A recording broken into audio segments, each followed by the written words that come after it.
Le rebond de la pandémie de la Covid-19 inquiète, mais pour l'instant, pas de reconfinement en vue au Burkina Faso. Le gouvernement veut plutôt faire respecter le port obligatoire du masque et renforcer les campagnes de sensibilisation. C'est le Comité national de gestion de la pandémie qui l'a annoncé hier. Tous les détails à suivre dans ce journal. À suivre également l'ambition affichée du ministère en charge de l'éducation nationale à résoudre la question du déficit d'enseignants dans les filières scientifiques. Plus de 200 enseignants de l'école normale supérieure de Koudougou se familiarisent en ce moment même avec les principes clés des mathématiques. Vous le verrez tout de suite dans ce journal. Voilà pour le sommaire. Mesdames, Messieurs, bonjour. Soyez les bienvenus à ce rendez-vous de l'information sur BF1. Tout d'abord, direction le palais présidentiel de Kosiam où le président du Faso vient d'accorder une audience à l'envoyé spécial de son homologue ghanéen. Entre les deux personnalités, il a été question de l'opérationnalisation de l'unité africaine tant souhaitée, surtout dans son volet commercial. L'envoyé spécial du président ghanéen est venu aussi adresser les félicitations du président Nana Akufo-Addo, réélu à l'issue de la présidentielle du 7 décembre dernier au président Roch-Marc Christian Kaboré. Je vous propose de l'entendre à sa sortie d'audience. L'envoyé spécial du président de la République du Ghana auprès de son frère ami, le président de Burkina. Comme vous le savez, entre nos deux pays, nous avons des relations exceptionnelles. Donc, il y a consultation presque permanente. C'est dans ce cadre que le président nous a expédié pour venir d'abord transmettre ses félicitations au président Kaboré pour son élection brillante aux élections présidentielles. Ensuite, il nous a chargé de discuter avec le président les voies et moyens par lesquels les deux pays pourraient se concerter pour l'unification de notre continent, surtout dans le domaine du commerce. C'est pour cette raison que son frère nous a dépêché de venir transmettre un message de bonheur, de bien-être et de prospérité à son frère, le président Kaboré. 1288 cas actifs à la date du 15 décembre, soit 149 cas de plus. On assiste au Burkina Faso à une seconde vague de la pandémie de coronavirus. La situation inquiète et urge, d'où la tenue hier de la 7e session du Comité national de gestion de la pandémie. De cette rencontre, il ressort que le reconfinement n'est pas à l'ordre du jour. L'exécutif veut plutôt faire respecter les mesures barrières et multiplier les campagnes de sensibilisation. On fait le point avec Rémi Lambert-Nébier. Pour la 7e fois, le Comité national de gestion de la crise de la pandémie de Covid-19 se réunit. Contrairement aux 2 ou 3 précédentes sessions, la situation inquiète. Une recrudescence de la pandémie est observée au Burkina Faso depuis quelques semaines. Face au rebond de la maladie, le comité décide du renforcement de la stratégie de lutte. Nous avons travaillé à identifier les difficultés sur lesquelles il faut que l'on mette l'accent, à savoir la nécessité de remobiliser l'ensemble de la communauté des organisations de la société civile. Parce que ce sont elles qui sont proches des populations, qui peuvent travailler à faire en sorte que les populations s'approprient la notion de la maladie et fassent en sorte que nous puissions éviter que les gens cessent de ne plus croire en cette maladie-là. Au-delà de cela, nous avons estimé qu'il faut que l'ensemble de notre administration se remobilise. Et en tant que chef du gouvernement, je suis le premier à reconnaître que les principales faiblesses viennent de notre administration. Nous avons mis en place, dès le début de la pandémie, un certain dispositif, à savoir le port du masque obligatoire pour accéder aux édifices publics, le lavement des mains, la distanciation, etc., etc. Les premières semaines, ça a été respecté. Et aujourd'hui, dans nos administrations, on rentre comme à la fois personne ne porte le masque, personne ne se lave les mains, et je vais faire en sorte que nous puissions reprendre en main cet aspect de la question. Nous avons également insisté pour que la dévolution de cette maladie au niveau de notre système de santé soit une réalité. Ça veut dire que les cas asymptomatiques doivent pouvoir être pris en charge au niveau de nos CSPS, au niveau de nos centres médicaux, pour éviter la saturation de notre système de santé par les cas graves. La situation interpelle, mais pour le chef du gouvernement, un reconfinement n'est pas à l'ordre du jour. Non, nous excluons le confinement parce que nous avons vu les effets négatifs du confinement sur notre économie. Mais évidemment, si du jour au lendemain, nous nous retrouvons dans une situation catastrophique, ce que je ne souhaite pas du tout, et le gouvernement, du fait qu'il est responsable de la santé des populations de ce pays, sera obligé de prendre un certain nombre de mesures de restriction qui pourraient être désagréables pour l'ensemble des populations de notre pays. Cette recrudescence de la Covid-19 est observée à l'issue de la campagne électorale, durant laquelle une négligence des mesures barrières a été constatée. Mais pour le chef du gouvernement, le rebond n'est pas à mettre au compte des seuls acteurs politiques. Lorsque vous allez à un meeting et qu'on vous dit de porter le masque, vous ne portez pas le masque et vous y allez. Mais vous allez contribuer à la propagation de la maladie si vous êtes positif. Donc, de ce point de vue, c'est une question de responsabilité individuelle et non pas de responsabilité au niveau des formations politiques qui avaient signé un pacte autour de cette question et qui avaient accepté de faire en sorte que les mesures barrières soient respectées à l'organisation de leurs manifestations. Mais vous connaissez l'indiscipline de l'ensemble des populations de notre pays. Il y a beaucoup de décisions que nous prenons qui ne sont pas respectées. Il y a un décret qui dit que le port du masque est obligatoire. Et je constate qu'ici, il y en a qui ne portent pas le masque. Il y a des dispositions qui ont été édictées par rapport au lavement des mains. Mais aujourd'hui, ce n'est pas respecté. Donc je pense qu'il ne faut pas le poser en termes de... Ce sont les campagnes politiques qui sont à l'origine de cela, parce qu'en réalité, c'est un facteur de regroupement qui a été négatif. Il y a également les funérailles, il y a également les mariages, etc., qui sont à l'origine de la propagation de la maladie. Le Premier ministre a invité l'ensemble des Burkinabés au sens de la responsabilité depuis la cellule familiale, surtout par la protection des personnes âgées. Le gouvernement a reçu au cours de cette session l'assurance de bénéficier du soutien financier de ses partenaires pour la mise en œuvre des mesures prises. La Covid-19 qui sévit de plus belle en Europe, on apprend que le président français Emmanuel Macron a été testé positif à la maladie. L'information a été donnée ce matin même par l'Élysée. De retour au Burkina Faso, cette question à présent, comment rendre le meilleur service aux contribuables tout en améliorant les performances de l'administration fiscale burkinabé et les conditions de vie des travailleurs. Ce sont les participants à la 9e conférence annuelle de la Direction générale de la DGI, qui se la pose depuis ce 16 décembre. Cette conférence qui court jusqu'à demain 18 décembre se tient sous le thème « Quelle réforme institutionnelle pour une DGI moderne, performante et orientée usagers ». Arsène Konditamde, reportage. La Direction générale des impôts veut être plus performante afin de mieux servir les intérêts de ses usagers et de ses employés. Au cours de la 9e conférence de cette régie, il est attendu des participants de réfléchir sur des réformes institutionnelles et organisationnelles qui pourraient lui permettre d'atteindre cet objectif. Il est plus qu'impérieux pour nous, pour nos administrations, de moderniser nos outils de travail grâce aux opportunités et aux autres possibilités que nous offrent les nouvelles technologies afin d'offrir le meilleur service à nos contribuables et fédère les énergies pour mieux faire face aux défis liés à la mobilisation optimale des ressources au profit du budget de l'État et des collectivités territoriales.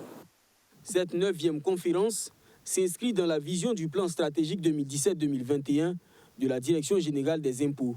Un plan qui met l'accroissement des ressources et la satisfaction du contribuable au premier rang de ses interventions. Le succès de cette conférence conditionne une mobilisation plus accrue des recettes dans un monde en perpétuel changement, avec des attentes de plus en plus énormes des populations et où la résilience doit être de mise. Oser le changement devient donc un devoir. Cette rencontre de la Direction générale des impôts se tient du 16 au 18 décembre. Le ministre en charge de l'économie exhorte les participants à des débats francs et des analyses sans complaisance pour aboutir à des recommandations consensuelles. Ouvrons la page éducation à présent. Vous le savez, au Burkina Faso, le déficit d'enseignants dans les séries scientifiques se pose avec acuité. Des lycées où il n'existe plus de seconde C, aux élèves qui ne veulent plus s'orienter dans cette série, autant de raisons qui expliquent le manque d'enseignants dans les filières scientifiques. Le ministère en charge de l'Éducation nationale veut y remédier. Plus de 200 enseignants renforcent donc leurs compétences dans les mathématiques à Koudougou depuis une semaine. On voit tout cela avec Benjamin Kwame. Université Norbert Zongo. Dans les salles de classe, les enseignants occupent la place des élèves. On suit, on écoute. Le formateur explique les cours liés aux mathématiques et on prend des notes. Ici, il est question de renforcer les compétences académiques et les capacités pédagogiques et didactiques des enseignants recrutés sur mesure nouvelle et des enseignants avec le programme présidentiel. Il y a au moins 8 modules qui ont été dispensés. Le niveau d'attention est soutenu parce que c'est des modules bien ciblés qui ont été choisis en tenant compte d'une enquête auparavant. Et eux, ils ont compris que c'est le genre d'informations qu'il leur faut. C'est dans le cadre du programme Apprendre des universités d'été de l'École normale supérieure de Koudougou, démarré la semaine dernière.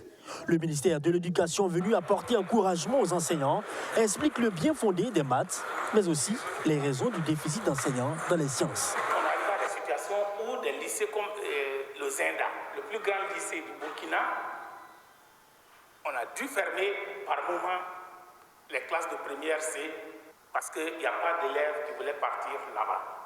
Donc on veut beaucoup de profs de maths, on veut recruter, on ne trouve pas la pépinière.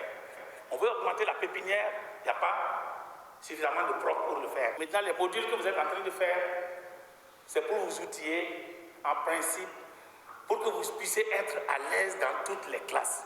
Aimer les maths, d'accord, mais il ne faut pas oublier les mesures d'accompagnement, les motivations, doléances des enseignants dans un échange direct avec le secrétaire général du MENA. Mais quand vous venez pour l'enseigner ici, vous allez poser la question, et vous allez faire des accompagnements pour les élèves. Mais qu'est-ce que vous possédez dans ça? Qu'est-ce que c'est dans ça? J'ai vu des motivations pour les enseignants. Et en ces temps, ça c'est une question qui est beaucoup plus complexe parce qu'on ne pourrait pas dire qu'on motive les enseignants des séries C, de maths en série C. Tout de suite, vous verrez la situation des gens qui sont en série A, où on dirait par exemple que les philosophes ou d'autres matières ou d'autres disciplines, on devrait pouvoir les motiver. Donc c'est un problème qui doit être traité avec discernement. Les enseignants recrutés sur mesure nouvelle, et ceux avec une licence en sciences économiques, sont affectés dans les différents établissements sans formation initiale. Ce renforcement pédagogique est tout bénéf pour eux. Je suis des professeurs mesure nouvelle, sans formation initiale. Et cette formation vient combler beaucoup de lacunes que nous n'avons pas. Et cette formation vient nous dire qu'en réalité, ce qu'on est en train de faire là, les mathématiques, nous ne devrons pas être des enseignants pour terroriser, entre guillemets, les élèves. Pour cette session qui prend fin le 19 décembre, près de 250 enseignants sont concernés. À terme, ils doivent maîtriser ou bien connaître la géométrie élémentaire et dans l'espace, la probabilité, l'arithmétique et la trigonométrie, pour ne citer que ceci. Toujours dans le secteur de l'éducation, il n'y a pas que le seul déficit d'enseignants dans les filières scientifiques. Il y a aussi cette inégalité d'accès à l'éducation entre fils et filles du pays. La Coalition nationale pour l'éducation pour tous, qui veut endiguer le phénomène, poursuit sa série de plaidoyers. Face aux élus nationaux, la coalition a plaidé pour la fin de cette inégalité au Burkina Faso, nous dit Justin Amonto. C'est pour assurer une éducation pour tous au Burkina Faso à travers la mise en œuvre de l'ODD 4 et du plan sectoriel de l'éducation et de la formation 2017-2030 que la Coalition nationale pour l'éducation pour tous est en plaidoyer ce 15 décembre face aux députés. Le combat qui est mené, c'est celui de contribuer à assurer l'éducation inclusive, équitable et de qualité pour tous les enfants. L'accent est mis sur l'éducation inclusive, équitable et de qualité pour tous les enfants du Burkina Faso.